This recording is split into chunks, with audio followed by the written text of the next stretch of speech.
You know, I was actually way too fucking busy taking notes for this shit that I kind of forgot to think of a funny introduction or an introduction at all. I think this counts. I mean, nailed it. It'll do. I mean, we're not exactly going to pause it and have me come up with something funny for the next 10 minutes. I think we got comfortable. I think we're at the level that we're this comfortable at this point in our podcasting careers. On the 14th episode, I think we're veterans now. We just got past the 13. I'd say so. Yeah, we got past the unlucky one. Yeah. Plain sailing from here on out. We just watched the second Tolkien trailer. I personally think it's fucking awesome. What do you guys think of it?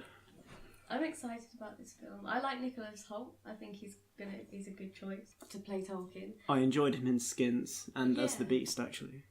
I'm really looking forward to it. I won't deny, because when you just think Tolkien movie, when you see the trailer, you're just thinking, this is very different to the normal Tolkien movie, because you just think of Tolkien, don't you? Yeah, you just think of Lord of the Rings and the so stuff like that. But I've heard of most people, because when they see it, they found it a little bit more of a, not like a shock, but they expected to be more mythical, more than the actual realism, because most people just heard Tolkien movie. Yeah, you just hear about his work, not about the man himself. Yeah, that kind of thing. thing. He gets bit by a spider monkey. I'm intrigued to see how they portray his time in the army when he served in the war. Because I'm guessing he killed people. Not so much that. It's more that he spent like a week at the front line and the rest of his time in hospital. Yeah. So he's not the war hero that people think that he might be. He served, and obviously that's heroic, and he, obviously trooped and all that lark. However, if they portray him as some kind of like massive hero that like saved a bunch of lives and served like for years, that's I'm just wondering how they'll embellish that. Yeah, because film. But like how accurate is that going to be? Weirdly enough, today I was reading a page on the Bohemian Rhapsody movie. More specifically the accuracy of it. How they portray Freddie Mercury. And indeed the band, like certain events here and there. Yeah. A lot of it was inaccurate, and they did that on purpose to make it more dramatic. And the director, I can't remember his name or the writer, said that we're not making a documentary, we're making a movie, so we just kind of like adjusted the truth to make it more dramatic. That's not a quote, that's basically what he said. Yeah, I feel like the people that are likely to see this film are going to be hardcore fans, and they're going to know a little bit about his background and his life. I don't know much about his time in the war, but when I went to the Tolkien exhibition in London a couple of months ago, some of the stories, he was obviously taking notes about his, future fiction in the trenches, and it's covered in blood and mud and ripped and fucked. He wrote a lot of The Hobbit from a hospital bed. Because it was the only thing that he could do to keep himself busy. That's the one thing I am slightly worried about with films. How many people think it's fact when they see things in films? And that's where I think it does deter away. Because yes, they're not documentaries at all, but people still go on about the realism. And that's where I think part of films are worrying, because these films now are fact.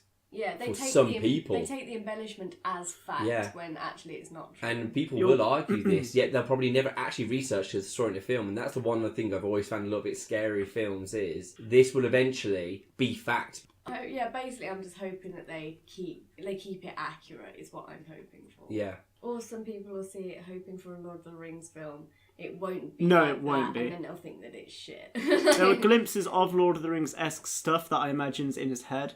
But it's not going to be a Peter Jackson epic. Yeah. It's a biographical movie. It's not an epic fantasy. Anyway, I thought the trailer was fucking awesome. It gave me goosebumps the whole time. But I'm of course biased with this, as I fucking love anything to do with his work, as we all know. So I want to get your opinion on this. Have you noticed that ever since Darkest Hour, there's a trend of Oscar bait, which Tolkien definitely appears to be, in the form of biographical movies? Yes, I know that this isn't a completely new thing. We've had films based on historical figures in the past, but recently they've become more conglomerated and definitely more frequent. There were 2 Churchill movies in 2017, Darkest Hour being the superior one, of course, and that along with I, Tonya, which was, of course, based on the figure skater Tonya Harding. Both of those achieved Oscar glory. 2018 saw Bohemian Rhapsody, which won 4 out of 5 Oscars it was nominated for. First Man won Best Visuals Effects at the Oscars, and Vice turned Christian Bale into Dick Cheney. And the transition was very reminiscent of the process in which Gary Oldman was turned into Churchill. So that won Best Makeup and Hairstyling, and a year later, Christian Bale transforming into Dick Cheney also wins Best Makeup and Hairstyling at the Academy Awards. Mary Queen of Scots and The Favourite both celebrated awards and nominations at various ceremonies, including the Oscars. The list rages on, but I'll end it there. And in 2019, we get... It's like movie makers have found a formula that wins the Oscars, and that's what they've stuck to for a bit in the hope that they can get one too. Yeah, this year, as I said, we get Tolkien. Charlie Says, which is a film about Charles Manson coming out. Rocket Man. John. Yeah, The Haunting of Sharon Tate, and not to mention the Ted Bundy movie. I can't remember the title of that. And there's also a Gandhi film that came out in January. So yeah, basically you've just answered my question, which is, do you think that the film industry is making these admittingly mostly decent contributions to the medium about historical figures and their amazing stories as a platform for accolades, awards, stuff like that? Yes, I definitely do. Because it's in the same way that you get kind of cluster of rom-coms if that starts to make, like Bridesmaids did really well. Basically whatever people are liking, other people imitate so that they are liked too. They do it with games. They do it with music. They do it with everything, clothing. Yeah, it's the same with anything. Like the trend wins the award, not the movie itself, sort of thing. I think there should be more realism in films and fake like accurate fantasies. Yeah, the over-exaggerated. I understand there's exaggerations and stuff like that. It is for fun. But at the same time... it depends. It's for entertainment, and that absolutely has a place and purpose. But if you're making a movie that you're trying to be portraying someone in their true form to be accurate, then you need to be thoughtful and considerate of actual events. I understand that they need to embellish some bits and shit because they won't know everything, will they? But yeah, like if it bends too far, that's when I have a problem with it. You know what I mean? There's certain bit embellishments and they can get away with like bits and shits. But if it goes too far to the point where it's just the opposite of what happened, or it takes on a different meaning to what happened, then that's, I think, distasteful. The amount of explosions you see in films and stuff like that, if you truly try to replicate it, it would be impossible. Yeah, unless you literally throw an extra load of fuel that wasn't there or wouldn't be there originally because... Yeah, like how they make cars flip over in films. They have that big old piston thing that fires out from underneath the car, don't they, to flip them. Yeah. Have you seen... Do you know that film with the Pyro? Do you know the majority of the train? Have you seen what the train was? Literally... Green screen, Polly. No. It was outside on a wooden platform, wooden made with curtains and all, and it was guys just pushing them back and forth. Literally quarters of it didn't even have a wall. The only wall was the one looking out, which had the window. The rest of them was outside in the snow, out in the cold, and literally people just pushing them back and forth. None of that was done in green screen. I think it was just little people pushing, and it was only a short, like, little rail as well. It was similar to trees, they were just going back and forth as well, but hardly anyone noticed because they just did other tricks. I love shit like that, like how they do the Big Bang Theory staircase. Like, I like colourful little details like that, and the fact that on Star Trek, when you're on the Enterprise, the automatic doors are just two blokes pulling and pushing them. It's like, it's awesome. Automatic doors is a thing now, at least. No, but you'd at least think they'll be on a train. You think in that whole thing they'd been on an actual train, but they weren't. Why fake one when you can just be on one? Yeah, but the whole thing was faked instead of actually being on one. I can understand that for certain film-making angles and directors' angles and things like that, to get a shot that you want, filming on a train probably makes that very limited. The actors would be falling over the cameramen. One of my favourite filming techniques is, do you remember the first Underworld movie? Yes. It's when Lucian is chasing Celine when she's driving off with Michael in the car. And Lucian, obviously being a Lycan, runs as fast as the car, catches it and jumps on it. Yes. They did that. Yes, I know what you mean. They stuck a bit of carpet under the car, had him stand at the end, and he was just running along the carpet. It was brilliant. I so simple. Shit like that because it's simple rather than CGI it. And that sort of shit will never age because it's actually happening. That's what I love, because it doesn't age. You can go back to it at any point and it just looks good. Yeah. Like Nightmare Before Christmas, things like that do not age. Yeah. That's good. Animation. Recorded for quite a while without any introductions. I'm Barely Breathing Reviews. I'm drinking ale. To my left is Claire, who is drinking. I know. I'm always drinking tea or fruit shoot or something really lame. But today I've upped my game a bit and I'm drinking Archers and lemonade. So I'm on the peach schnapps tonight because apparently I'm 50 years old. Apparently Archers is like an 80s beverage. Is it? I'm told. Yeah. Either way, I live for it. I think love it's delicious. it. Why is it 80? Gin was at one point considered to be an old person's drink, but now That's it's true. everywhere. I always got told gin was you're meant to be a 40-year-old woman crying on the stairs. Yes. I mean, that's also true, but... That's the only way you dilute I don't need to be 40 or female for that. I can do that. I'm very good at doing that. And to my right is Scott. Hello. I'm drinking dark rum and Dr. Pepper. Together. Do you want to try? Hard pass. But No, I'm not doing it because the ratio is always way off. Oh, go on then, just a quick one. That's actually not too bad. So yes, we're all drinking, which is a beautiful thing. Skull. Skull. Do you remember in May when we were in the caravan? Mm-hmm. Do you remember when we talked about the Lord of the Rings TV series that's coming out on Amazon? Quickly remind you. Tolkien Estate, New Line Cinema and HarperCollins beat Netflix for the right to make this TV series at the cost of $250 million. A 5-season deal. Production had to begin within 2 years or it goes back on the market.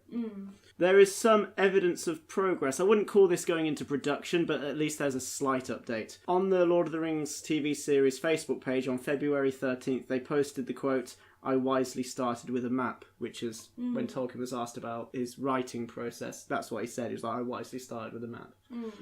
Anyway, 5 days later, a picture of the Middle-earth map, only featuring geographical locations, popped up out of nowhere on their Facebook page. Several posts after that, the details were being filled. The last image of the map featured Numenor, which is basically to the left of mainland Middle-earth. If you zoomed out slightly, it would be there. Right. It was raised out of the sea by Valar as a gift to men who would later be known as the Númenóreans, who are basically men on steroids.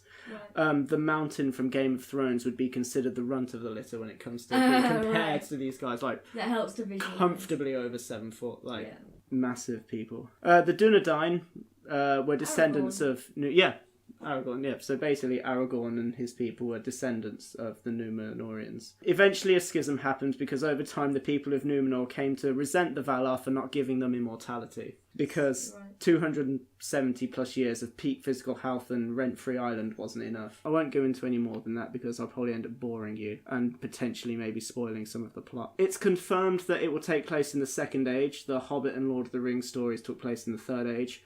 Events that took place during the Second Age, the Rings of Power were forged, including the One Ring. The Battle of Dagorlagd happened, which is the one at the beginning of the Fellowship of the Ring. Yeah, the one where Elrond is there and the other dude doesn't chuck the ring in and he fucks it for mankind for a good time. Yes, because narrative. Yeah. Problem is, Tolkien didn't write much material regarding the Second Age, so Amazon's writing team have a very nerve-wracking task ahead of them, I guess. There's probably a bit of pressure there. The Númenor storyline can be padded out, not for 5 seasons worth of padding. We don't want another Hobbit on our hands here. Yeah, there's no need to make that into 3 movies. I'm still pissed off about it. So yeah, at least there's some form of progress. It's predicted that production will start happening at the end of this year. Oh, that's good. I'm glad that they've started to do things with it though, rather than just like winning the bidding war and then doing nothing and being like, oh, that's our bad. Well, they had 2 years and then it's back on, which is good. I hope that doesn't mean they're going to just spunk out any old crap last minute though. Yeah, that is a worry. Hopefully this will be kind of top priority shit so that it gets done efficiently but well. Casting calls for fantasy shows are starting to include the message "No Game of Thrones actors" within their auditioning criteria. Oh, why? Ian Beattie, who plays Sir Meryn Trant, you know in Game of Thrones, the Kingsguard who got his eyes gouged out by Arya and his throat slashed. He spoke at MCN Comic-Con in Birmingham last weekend, the one that we were at. We didn't meet him. I didn't know he was there. He said, and I quote, "It's quite unusual because there was another show that I'd rather not name if you don't mind, which was auditioning. It's based on a video game and I can't remember if Amazon or Netflix were doing it, but at the bottom of the casting call, no Game of Thrones actors."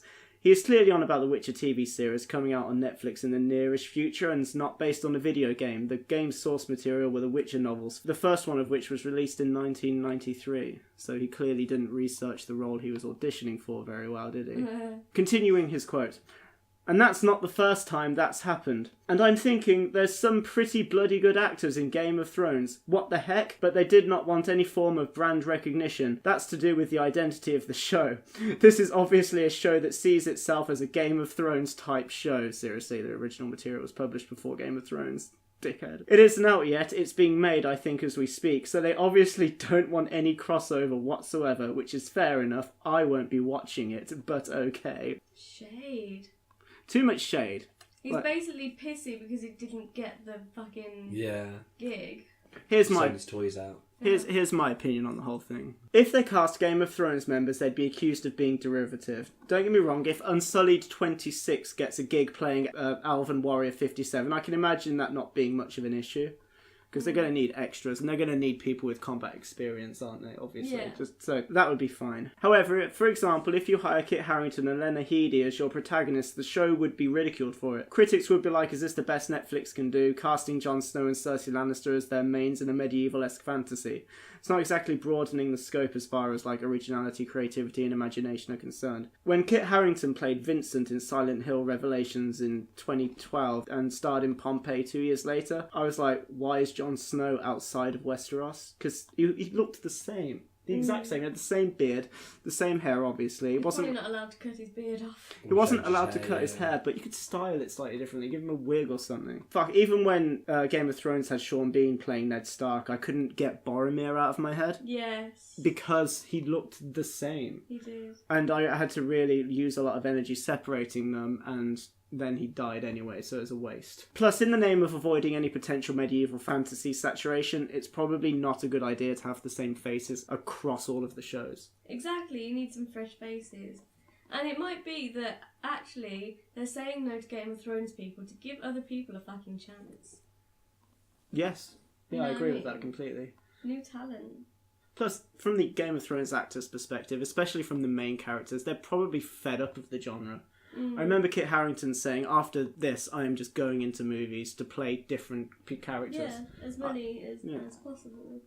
Whoever said this quote, I don't know who the fuck it was that you said it was, I've forgotten his name. Meryn Tran, basically. I don't know who that is. The Kingsguard who got his throat slashed by Arya and his eyes gouged out. Yeah, either way, him saying that and throwing that kind of shade is really unprofessional. Yeah. And it's shitty because it's actually inaccurate too. Especially if you're going to badmouth someone, have it be accurate. Because otherwise you just make yourself look like a moron. Yeah, he didn't know the source material of the thing he was auditioning for, which means he's just like, I want a paycheck and a stable income for a bit. The thing is, he's an actor, so he should be... I always think it must be weird. Imagine you had to be acting, they come in and go, sorry, you're not ugly or fat enough, get out. It's like, is that a compliment or an insult in some ways for the role? It's like, damn. He's like, I just lost the role because of it. But, there are certain rules. It's like, you're having to specifically ask for certain things. Yeah, I just think the way that he was bad-mouthing it, but in an ill-informed way, is just... But I think they said, because he's in Game of Thrones, does he have that high and mighty that I think he should be? He wasn't even a big character. Claire doesn't remember him. No, I don't remember. And I remember him quite well because of the scene for it, because he used to get the, you want younger, wasn't it? Younger. He was just background. He didn't do anything amazing until his death scene. But I think he was only impactful because of the child sex Yeah, that was thing, it, and then he died anyway. So, sticking with Game of Thrones, we both saw the trailer. Yes. It came at a good time because I and a lot of people that I've spoken to about it started to not care about Game of Thrones because the wait has been forever. Yes, it's been so fucking long. And then the Super Bowl came out and we were promised a Game of Thrones trailer, but we were being trolled because it was a Bud Light tie-in thing with nothing with Game of Thrones in the background. It just looked like a terrible reenactor's version. It was a themed... Yeah, it was a themed commercial. It wasn't anything... any kind official. Of tidbits or anything, no. Probably through pressure from the uproar that was caused by the Super Bowl commercial, a trailer came out and now we're all interested again. At least I am. Yeah, I'm interested. I'm obviously going to see it. I just hope that they don't fuck it up. And I want to know what the deal is with the ice dragon fire. You know what I mean? This has plagued me since I've seen it. Any Game of Thrones fan that I've talked with, I've always asked what they think the deal is with the dragon's fire. It appeared to explode the ice. Yeah, I don't think it melted. Well, it didn't melt the ice. It came down in blocks, didn't it? Yeah. It was more of a destructive kind of laser. Do you type think it's shit. like cold? Do you like what's it called? Do you know the one, the nitrous, when you make it so cold that they explode? Shatters.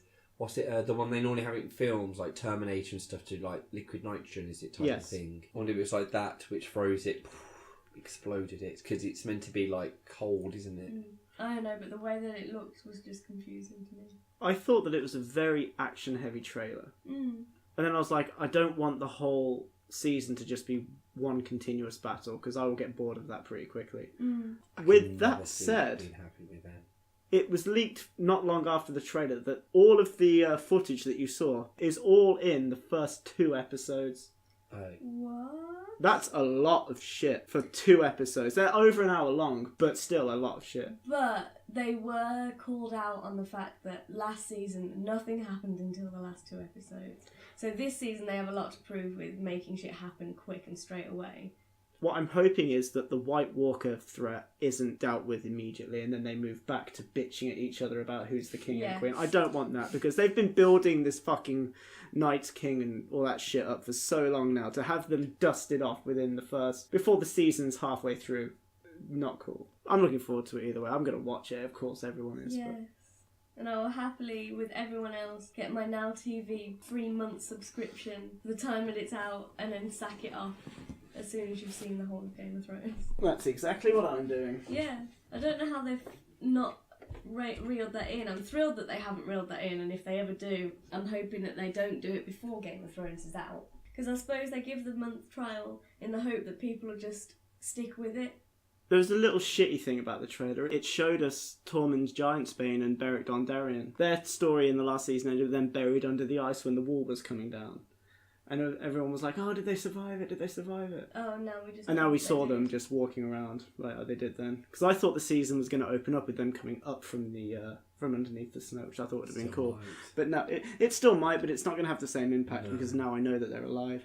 I don't remember who they are. The guy who fancies Brienne and the dude with the eye patch and the flaming sword. Oh, yes. Oh, Tormund. Yeah. Oh, you said Tormund. I did. I'm sorry. Yes, sorry, I'm with you now. Yeah, the way he looks at Brenna Tarth. I love all the memes with them. Oh, I wish someone would look at me like that. same. Just once.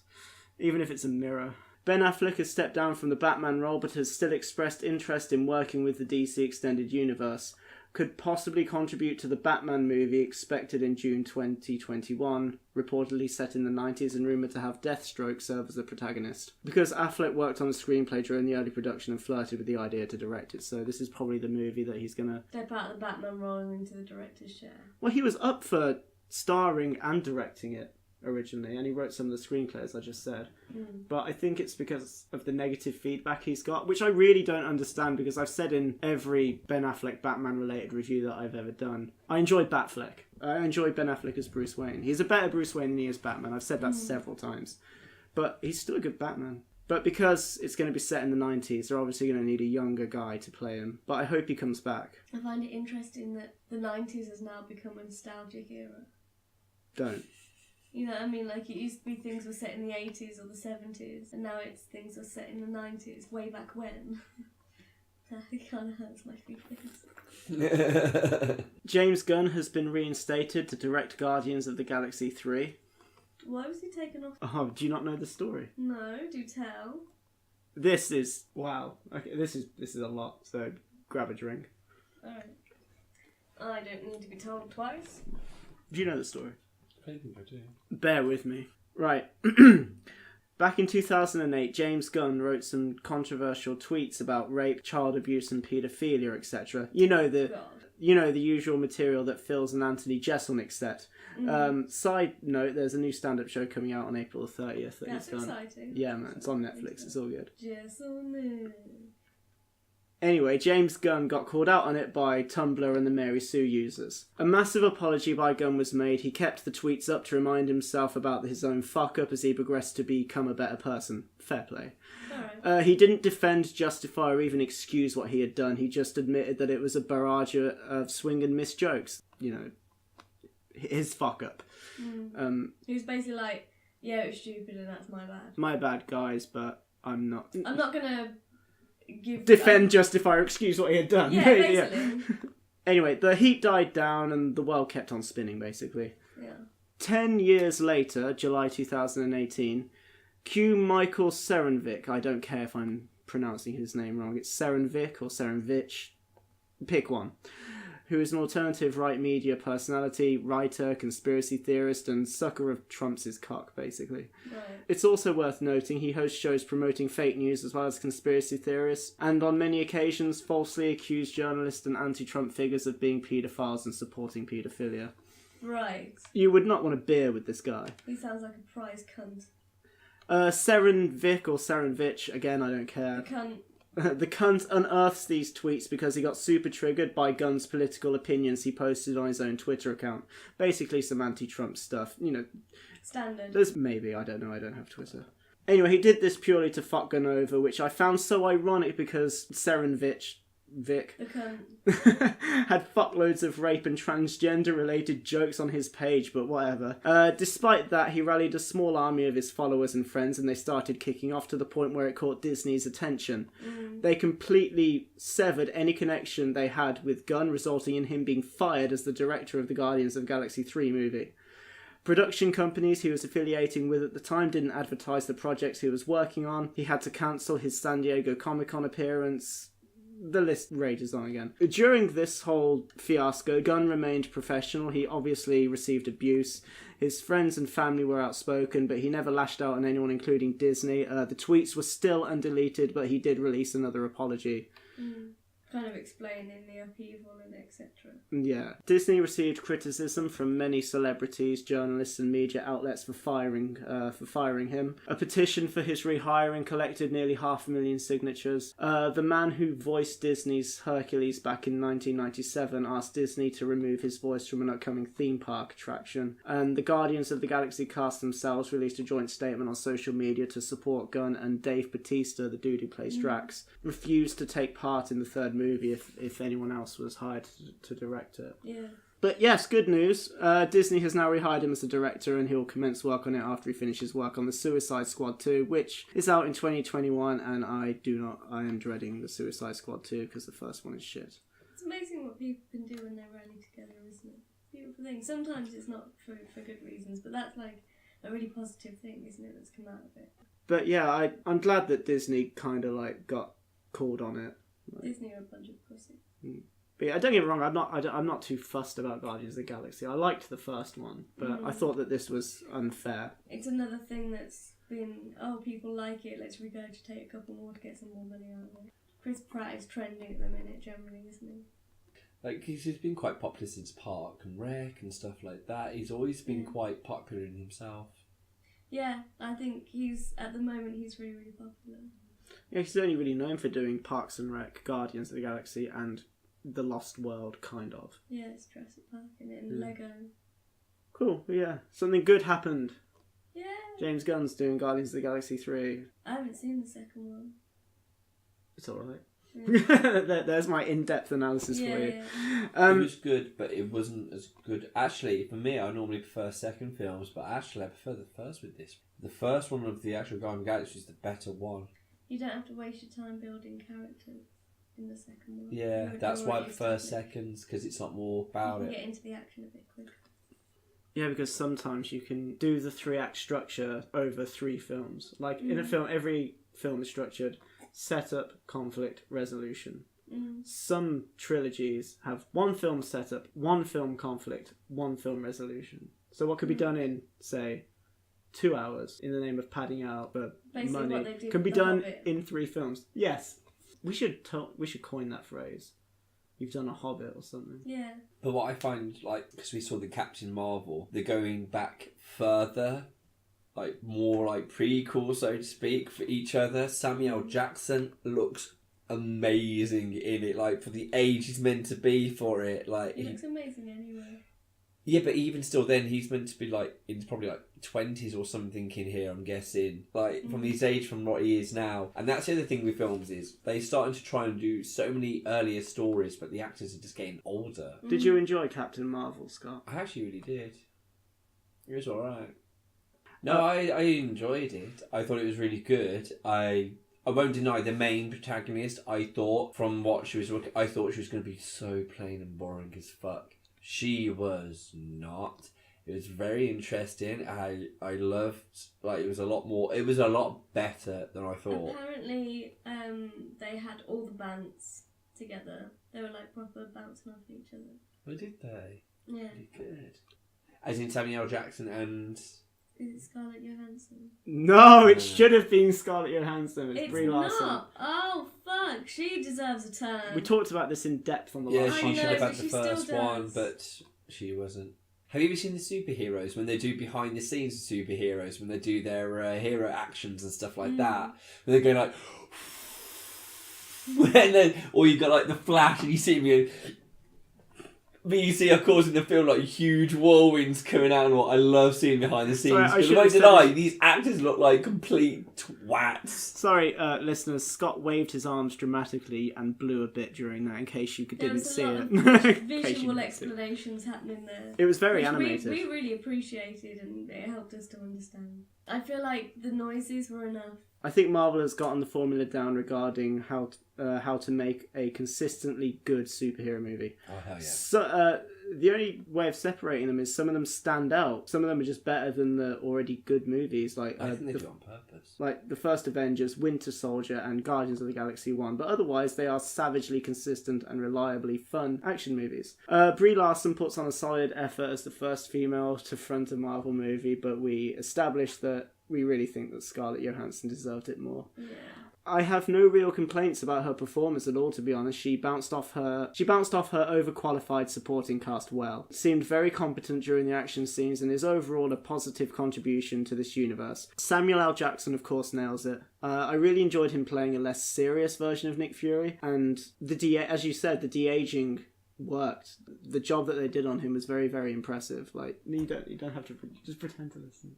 I wasn't even trying to pretend, so do continue. It's Captain Marvel, isn't it? I don't really know anything about it. Although I met the guy that drew some of the illustrations for the Marvel comics and the Beanos. Cool. Yeah, it was a wonderful day.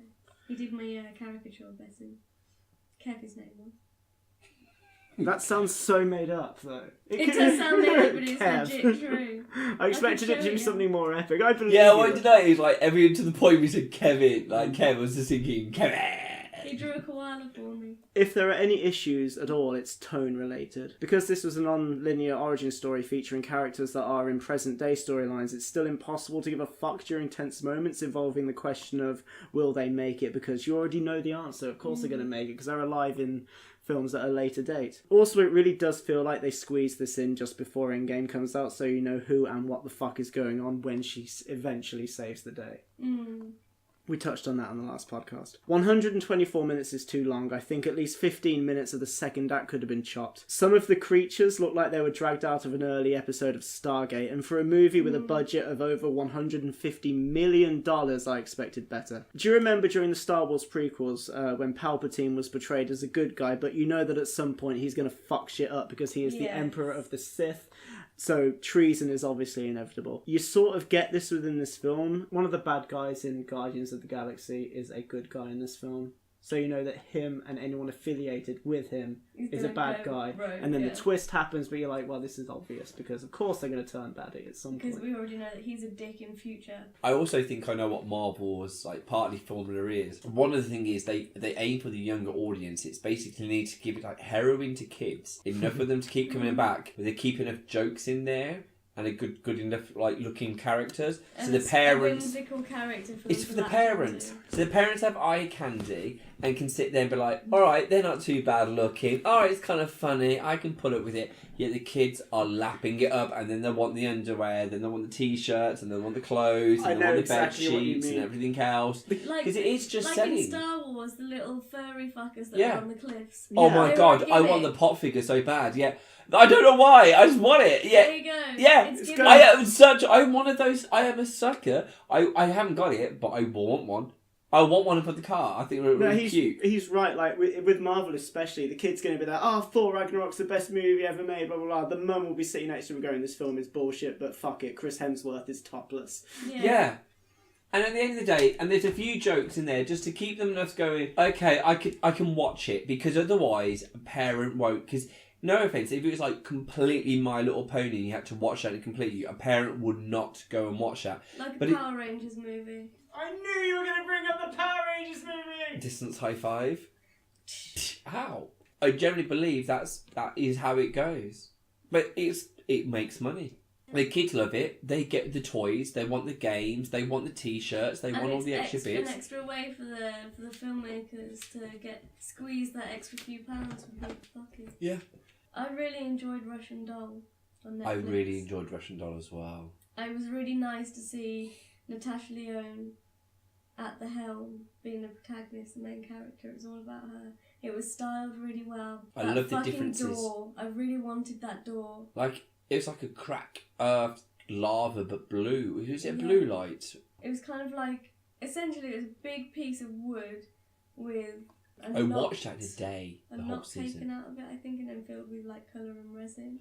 Either way, it No, looked like a colour and resin. Is it like a big knot in a door of a wood, isn't it? That's been taken out. Yeah, but that's it looked exactly. like it had layers and depth, and it was just beautifully made. I loved how every bit though was different. That's what I like, because I think if it kept the whole of it, it would be too repetitive. You know the creative death scenes that you wanted to see in Happy Death Day 1 and 2? You got that in Russian Doll. Yeah. I have not seen it, but I've been told it's a bit like Happy Death Day and Groundhog Day. Yeah, it's basically that. Anyway, watch Russian Doll. Very good. Highly recommend. I want to start watching that robot soon as well. Oh, what was it? I love robots. Death, Robot? I can't remember. Death, Love, Robot. That's something to do with it. That's on Netflix. They are 20-minute episodes that are animated, and they're all individual. So they're standalone episodes. They're very good. So they're pretty quick as well. So if you're not that mad on one of them, it'll switch it up by the next episode, and it'll be a completely different animation, different style, everything. I'm watching Afterlife as well with that Ricky Gervais. Oh, it's totes the most. I actually watched that in one day. Did you? Literally one day. I'm not a Ricky Gervais fan. I've happily said that. Like, I don't really like him in The Office. I don't really like him generally. I find him a bit much, but in this, very, very good. I was putting off watching it, and then I was like, fuck it. He is quite hard to digest, isn't he? Sometimes. Can be. No, not there in is. this. I think it is with him. There's something about him I don't like. He's too much. He's too enthusiastic. I think he's too happy. He's too energetic. He tries too hard. He's everything that I probably want to try and be in some ways. He does try too hard. He does. But he's so nice, he's so kind, he's so open-minded, I funny, like realistic. that Roisin Conaty just made an appearance, and that dude that is in Dictionary Corner sometimes with Susie Dent on Joe Wilkinson. Pass on that one, sorry. He's a comedian. What movies have you seen this year, Claire? None. No, come on, no. Oh no, Free Solo. Seen Free Solo. Shit, is that it? My attempt at a segue was pretty solid then. Did you enjoy Free Solo? I thoroughly enjoyed Free Solo. I was shitting myself the whole time he was climbing that fucking mountain. Even though you know he survives, you do kind of feel a bit... My hands were so clammy. What was he touching? My body was so tense the whole time. What was he touching? He was holding on to nothing. Yeah, like some of the times it's like, I'm holding on, I was like, to what? Yeah, he was just chilling. To what? I love the camera guy at the bottom who's like, looked at the camera, and then like 90% of the time he wasn't even looking at the camera. No. He was too petrified. Did you not think that there was a surprising lack of climbing in that film? With the only climbing that we got to see was when he was bobbing about some of the routes with his mates, and when he was climbing with his girlfriend and getting injured. Either he took a long time, it wasn't that interesting, or they didn't record that much either because he didn't want to be recorded that much. I can imagine he's not much of a talker. They would have recorded every second. It was definitely an insight into his psyche, wasn't it? There was a lot going on there. Girlfriend really annoyed me. I don't know if that's how she was edited and meant to be portrayed as like the antagonist sort of thing. But I was like, watching, I was like, this bullshit could be sacrificed for more climbing, which is why I wanted to watch this in the first place. Yeah, we didn't see the whole route. I'd rather watch the whole thing from beginning to end in silence just to watch it. What did you do it in 3 hours 56 or something silly like that? And it was, what, an hour and a half film? And the last maybe 15 minutes were dedicated to the actual climb. And I was like, yes, there's got to be background, there's got to be suspense and stuff like that, but it's the same complaint I have with Ultimate Beastmaster. There's this story behind it that I'm not invested in. I just want to see them on the obstacle course. I just want to see him on the wall. I already know that the stakes are really high. If he fucks it, he's dead. That's enough for me. I wanted to see less of the girlfriend and more about the technical elements of the climb. That's what I wanted to see. Yeah, just more. There should have been a lot more bonus. Them should have been the bonus scenes with him actually climbing, because there wasn't actually much of him climbing. So near the end, there was some bits. Yeah, a bonus feature should be, this is the climb uninterrupted. Yeah. If you literally went there in real life and watched him climbing, you wouldn't see all these other bullshit. You don't need the backstory. The movie poster tells you everything meant to be whole of it. Yeah, like they should have just filmed the route, and then as he was approaching certain parts, brought in him practicing those, like the bit with the two thumbs. Yeah, that bit was cool. Kick. That was very good. Yeah, because he fell a couple of times off it, which adds to the suspense. His girlfriend she was just annoying. saying, "Oh, you could die." Hey, that's not going to help him. Getting in his head and then he fucked off. Yeah. Yeah, like that I don't need. She annoyed me because yes, you love him and blah and blah, but if you're telling him to not do what he loves to do, you're a problem. You're not being encouraging. It is hard to tell someone that you're close to, though, isn't it? If you're close to them, it's very easy to say something that you're not close to, but if you're close to them, like, okay, for instance, imagine if I said it. But what happens if I said it, though? Imagine I said something more relative to my level, but I said I was going to do that. What would your thoughts be more towards me compared to someone you don't really know? It's easier to say that, but I'm not trying to deny. It was very bad. However, she came into it after. But I she agree met completely. him at a book signing that he was doing. Yeah, that was a joke, and that was a joke. But no, I'm not denying that. Irrelevant. She still knew who he was. No, I'm not denying that, but I completely agree. To answer agree. your question, I know that you, like him, was going to do it no matter what I said. So I might as well support you. Yeah. I just wanted more climbing at the forefront. I wanted more climbing, a lot more climbing. But as a film, I did really enjoy it, and I do understand that you need some of the background to add to the story, to add to the suspense and stuff. But it was just a bit too much, a little too much background. Yeah.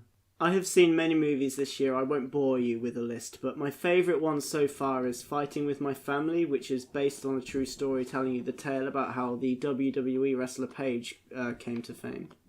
Have either of you seen it? The Rock is in it, isn't he? Yes. I haven't seen it. That's in trailer, not the film. First and foremost, you don't need to know anything about wrestling to appreciate this movie. In the same way that you don't have to understand Dodgeball to love the Dodgeball film.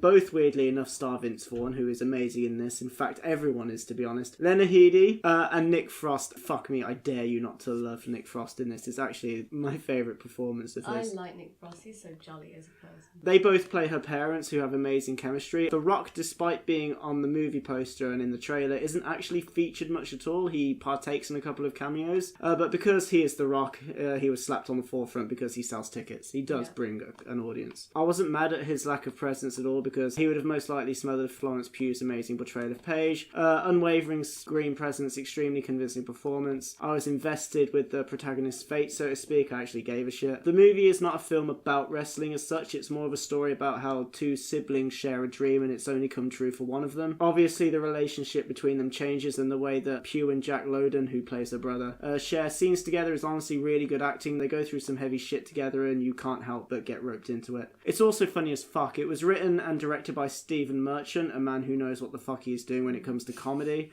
And as I said, having Nick Frost and Vince Vaughn assist in portraying that comedy, you can't go wrong. I honestly couldn't recommend it enough. Again, you don't need to know wrestling. I've spoken to several people who wouldn't consider themselves fans of the WWE or sports entertainment at all, but they said it's the best film they've seen in a while, and I'm inclined to agree, mainly because I happen to love wrestling. And the film introduced me to the phrase "fuck me dead and bury me pregnant," and you can't ask for much more than that. So yeah, watch it. That's a great quote. I have news about drag queens. Would you like to hear it? What would your drag name be? Ooh. I don't know, that's not an on-the-spot question. That requires like a lot of methodical thought, yeah. Next podcast, I want you to have an answer for me. Okay. You too, Scott, by the way. Alright. Yes, my drag queen is, we're currently in season 11 of RuPaul's Drag Race, which I was so late to, but I've completely fallen in love with. But my news is that there's going to be a UK version of RuPaul's Drag Race. And fucking Graham Norton is going to be on the panel. Oh. I'm hoping that he... Now I'm listening. Yes, I'm hoping that he takes on the role of Michelle Visage, who's like very honest and very cutting and brings a Brooklyn swagger. Obviously, Graham brings his own, which we've seen this kind of shit from him with Eurovision. He's flawless at hosting fantastic. Eurovision. He's a great host, and I think it's in safe hands. I'm excited about it. I'm also excited to see what UK drag has to offer. Do you think it's as bitchy or less?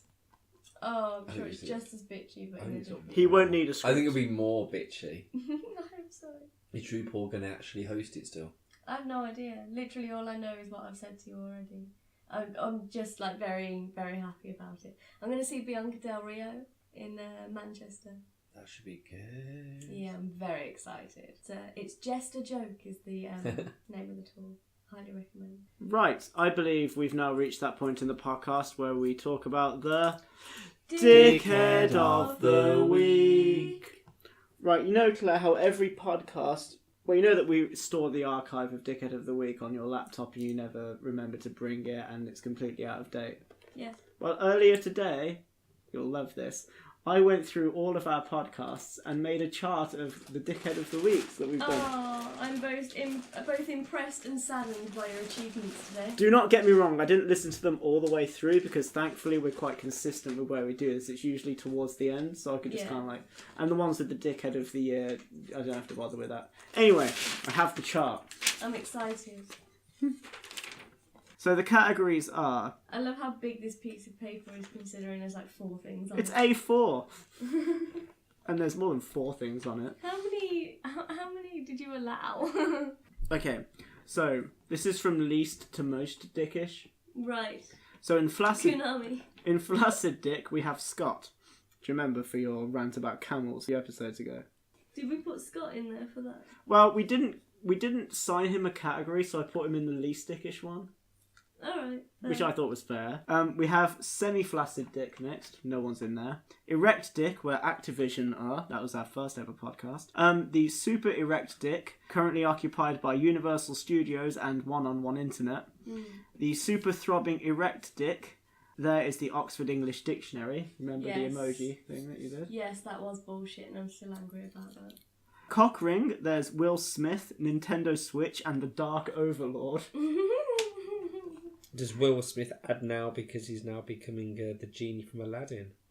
Oh, that's true. Yeah, I forgot about that. I haven't seen the trailer. And Tim Burton's doing Dumbo. Oh, Tim Burton did Dumbo. Yeah. I'm more intrigued about to see Dumbo Apparently now. it's meant to be a bit darker. Good. In Shooting Blood are Nintendo and the iPhone 7. Yes, still angry about that. And Konami, all alone, is the... you're not saying it right. Oh, Kunami. That's better.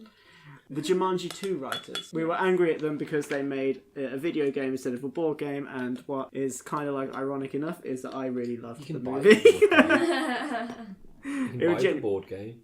You can. Yeah. But they're more like counters instead of like proper figures and shit. Oh, that's bollocks. No, it is. It looks terrible. If you're going to get a recreation of the Jumanji board game, you'd want it to be legit. So we had a discussion a few minutes ago off microphone. None of us have a Dickhead of the Week lined up. In the discussion room. I would have come up with one, but I was too busy, sieving through all the crap to get this awesome kick-ass chart. So I think, as a belated Dickhead of the Week, we should have Michael Cernovich, or Cernovich, or whatever his fucking name is, the cunt who fucked over James Gunn. Yeah, because he's a twat. I thought that what he did was obviously really, really bad, but at the same time, James Gunn did write all those things to begin with, and he was just using it unfairly. But it is stuff that James Gunn did. I'm not too fussed about Marvel at all. You mean Disney But for dropping him? No. Like as a whole, superhero movies, like they're so numbing. Like when I was watching Captain Marvel at the same time of the whole Palpatine conundrum thingy and all that kind of stuff, I was like, I've seen this formula done so many times. Yes, it works, but you could eat the same thing you love every day. Eventually, you'll get bored of it. That's true. That does happen. In terms of what he did, at the least, it's a super erect dick move. Yeah. Yeah, I'd agree with that. That's the middle, practically. What's one less than the middle? What's the one that we don't have anything in? We don't have anything in semi-flaccid dick. No, I feel like it's worse. Yeah. Yeah, I'd agree then. Super erect dicks. Cool. So. Mike Serenovich or Serovic, or the cunt as The Claire cunt. calls him. Just write him in as the cunt. Welcome to the super erect dick section of the Dickhead of the Week. Enjoy conversing with Universal Studios and one-on-one internet, who should be so much worse than that, but whatever. Repent, and thou shalt be saved. That's done. I posted on the Facebook earlier asking if anyone wants to throw any questions at us. I've just refreshed the page. No one does. So I'm quite happy to end it right there. Wonderful. What time does the chippy close? The chippy closes in 45 minutes. Oh, perfect.